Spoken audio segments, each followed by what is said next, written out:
صحیح جی عائشہ، وہی سوال جو عائشہ آیا تھا کہ ایک شخص نوکری کے نکل رہا ہے. اچھا نیت وہی، کیونکہ اور ایک تو بات ہے کہ نیت کا بڑا دار و مدار ہے. جب آپ نکلیں تو آپ جس نیت سے نکلے کہ اللہ پاک میں تیری رضا کے لیے اپنے گھر والوں کے لیے رزق حلال کمائیں. یہ یوزلی ہم لوگوں کو پتہ نہیں. ذرا میں چاہوں گی ذرا اس بات پہ بھی آپ روشنی ڈالیں کہ ہم لوگ جو اپنے گھروں سے باہر نکل کے آ کے جاب کرتے ہیں تو ہم یہ رزق حلال جو کمانے کی کوشش کریں تو یہ بھی ایک عبادت ہے.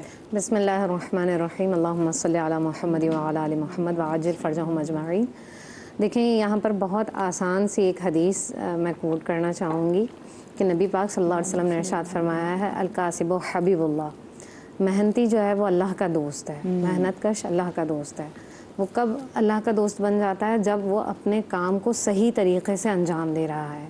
گھر سے ہر نکلنے والی عورت جو اپنے بچوں کا پیٹ بھرنے کے لیے نکلتی ہے یا مرد جو اپنے بچوں کے لیے کما رہا ہے، یہ عبادت ہے. ٹھیک ہے، کیوں عبادت ہے؟ کیونکہ اللہ تعالیٰ نے انسانوں کو اس لیے پیدا کیا ہے کہ دیگر جو انسان ہیں ان کا بھی وہ خیال رکھیں.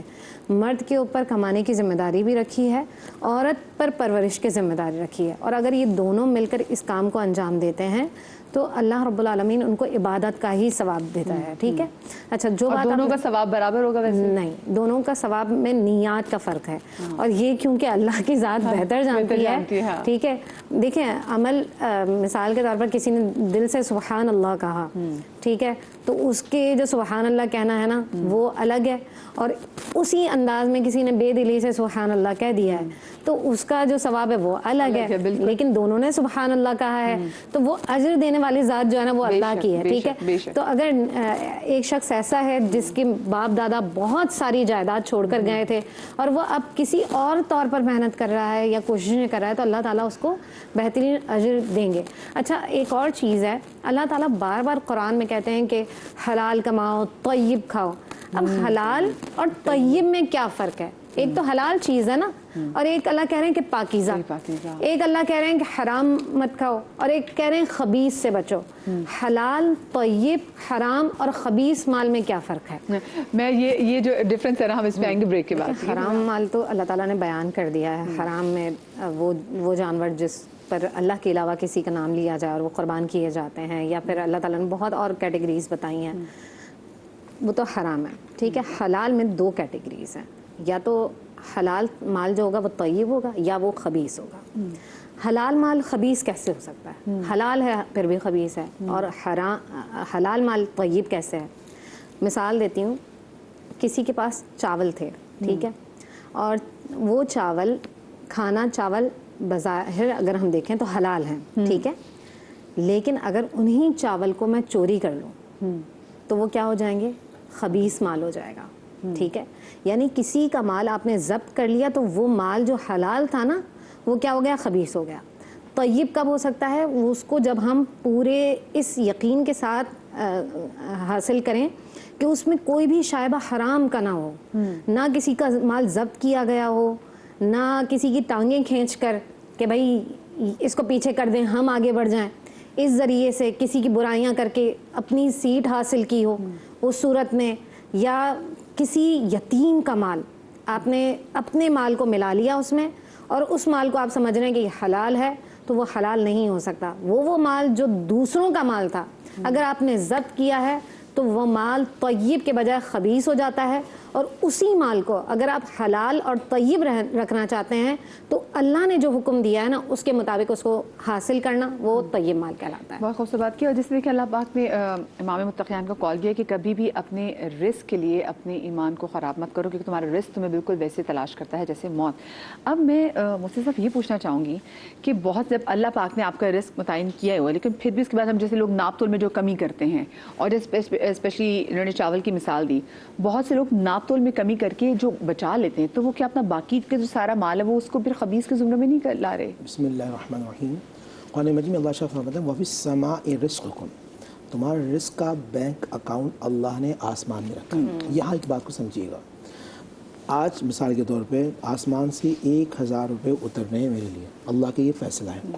اب اس 1000 کو میرے ہاتھ میں یہ کہ میں حرام کروں یا حلال کروں. وَهَدَيْنَاهُ النَّجْدَيْنِ. مثال کے طور پہ اگر میں نے اس کو ہر وہ کام جو اللہ کی رضا کے لیے کیا جائے، میں کسی کی میرے پاس کوئی گاہک آتا ہے اور میں یہ نیت رکھتا ہوں کہ اس کو کاٹ دوں چھیل دوں، تو اب یہ نیت ہے، اور ایک یہ نیت ہے یار یہ اللہ کا بندہ ہے میں اس کو اپنی ذات سے کتنا نفع دے سکتا ہوں. اب بات آ گئی. اب جب یہ نیت آ گئی کہ مجھے نفع دینا ہے اپنی ذات سے بھی, اس کو نقصان نہیں دینا, تو جب 1000 روپے میں نے کام میں لگایا اور خرید و فروخت کی, تو جسے آپ موبائل میں بیلنس ڈلواتے ہیں, تو 1000 کا بیلنس ڈلوایا تو 500 منٹ فری آ گئے, 500 MB فری آ گئے, 500 واٹس ایپ منٹس فری آ گئے, 500 SMS فری آ گئے. اسی طرح جب آپ نے خرید و فروخت حلال کی تو برکت آ گئی, صحت آ گئی, بچوں میں تندرستی آ گئی, وفاداری آ گئی, محبت آ گئی, الفت آ گئی. صحت سب سے بڑی نعمت ہے. تمام چیزیں اللہ کی طرف سے, ہر چیز میں ملٹیپل ہو, برکتیں آ گئی. اور اسی طرح آپ نے وہ چیز حرام میں کر دی, یا کسی کو نقصان دھوکہ دے دیا, کسی کو تکلیف دے دی, کسی کے ساتھ چیٹنگ کر لی, اب وہ تمام چیزیں مائنس ہو گئیں. 1000 روپے تو اترے, اس کے ساتھ 100 برائیاں آ گئی, بیماریاں آ گئی, تکلیف آ گئی.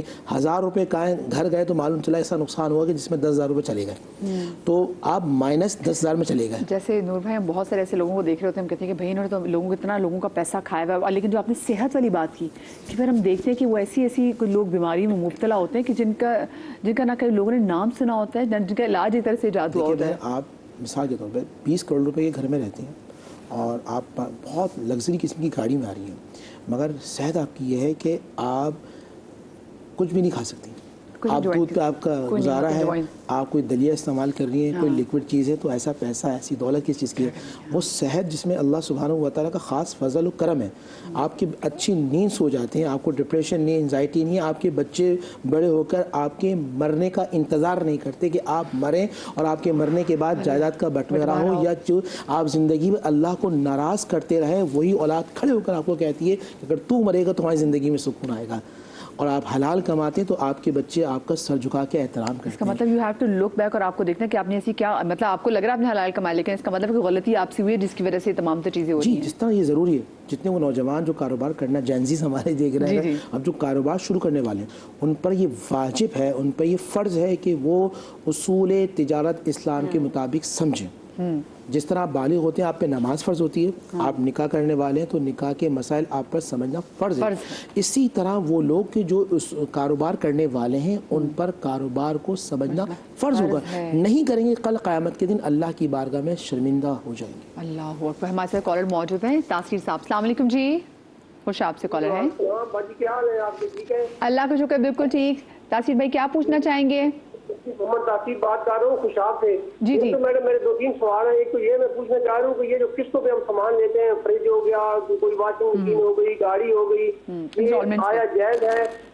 دوسرا یہ ہے کہ میری 3 بہنیں تھیں, ان کو میں نے اپنے باپ کی جائیداد سے حصہ دے دیا جو باہر کی زمین تھی. جو گھر تھا اس پہ میں چھوٹا تھا سب بہن بھائیوں سے, تو وہ تقسیم ہوا, تو اس کا جو ہے نا وہ مطلب میں کچھ نہیں کر سکا. جو باہر والی زمین تھی ان کے نام میں نے کہا کہ ان کو حصہ دے دیا ہے, تو وہ جو گھر ابھی ہم نے آپس میں بانٹا ہے بھائیوں نے, میں چھوٹا تھا انہوں نے بانٹ دیا, تو اس میں وہ میں ابھی اس گھر کا کچھ ان کو کیا کر سکتا ہوں. تو تیسرا یہ ہے کہ ایک وہ اہلیہ مطلب ایک عورت ہے, انہوں نے کورٹ میں کیس کیا ہوا تھا, تو وہ جو اس کا خاوند تھا انہوں نے بار بار اس کو اصرار کیا کہ بھائی یہ آپ سامان لے لیں, کیس نہ کریں. انہوں نے کہا جی کورٹ میں جو ہم کیس کریں گے, کورٹ کو جو فیصلہ کرے گا وہی ہم مطلب مانیں گے, آپ بھی اور دوسری پارٹی بھی. تو کورٹ سے بھی فیصلہ یہ ہوا کہ ان کو کچھ سامان جو ہے نا وہ ان کو ملا ہے اور کچھ ان کا رہ گیا ہے. تو جو رہ گیا ہے آیا وہ لینے کی حقدار ہیں؟ جو کورٹ نے ان کا ڈگری کیا ہے وہ کورٹ میں کیس کر کے اپنا سارا سامان اٹھوا لیا ہے, لیکن اس کے باوجود ان کا سامان جو ہے نا اس سے کچھ رہ گیا, تو اس میں کچھ ہو سکتا ہے. اچھا ٹھیک ہے, چلیں آپ کے ماشاء 3 سوال ہیں. پہلے سوال پہ تو ذرا میں چاہوں گی کہ دونوں فقہوں سے میں جان لوں. علامہ صاحب, انسٹالمنٹس کے حوالے سے بات کی کہ جو ہم سامان انسٹالمنٹ میں لیتے ہیں, گاڑی انسٹالمنٹس میں لیتے ہیں, ایون کہ گھر انسٹالمنٹس میں لیتے ہیں, اور آج کل تو باہر بھی جاتے ہیں مارٹگیج آپ چیزیں کراتے ہیں, یہ کیا حلال ہے, یہ صحیح طریقہ ہے؟ جی دیکھیے, اس کو وجہ ہے کہ ہم پیسہ نہیں لے رہے ہیں, ہم جنس خرید رہے ہیں, چیز خرید رہے ہیں. ہم ایک چیز مارکیٹ میں اویلیبل ہے, مطلب یہ چائے کا کپ ہے, یہ اگر میں نقد مجھے ملے گا تو 100 روپے کا ملے گا, 100 روپے نہیں ہے میرے پاس, ٹھیک ہے. کسی ادارے نے کہا کہ یہ مجھ سے آپ 12 روپے میں خریدیں گے, تو میں نے کہا میرے پاس تو 100 روپے نہیں ہے, 10 روپے نہیں ہے, تو 12 روپے کا خریدوں میں, ٹھیک ہے. تو اس نے کہا نہیں ٹھیک ہے, 12 روپے میں دوں گا میں آپ کو, آپ 12 روپے جو ہیں مجھے 12 قسط میں دے دیجیے گا. تو اب میں نے کوئی چیز لی ہے اس سے, پیسہ نہیں لیا میں نے اس سے. پیسہ اگر لوں گا اس میں منافع دے رہا ہوں گا تو وہ حرام ہو جائے گا, وہ سود ہوگا, ٹھیک ہے نا. اچھا, اب وہ جو لینے والا ہے, وہ لینے والا کس نیت سے لے رہا ہے؟ ظاہر وہ بھی کاروبار کر رہا ہے نا, وہ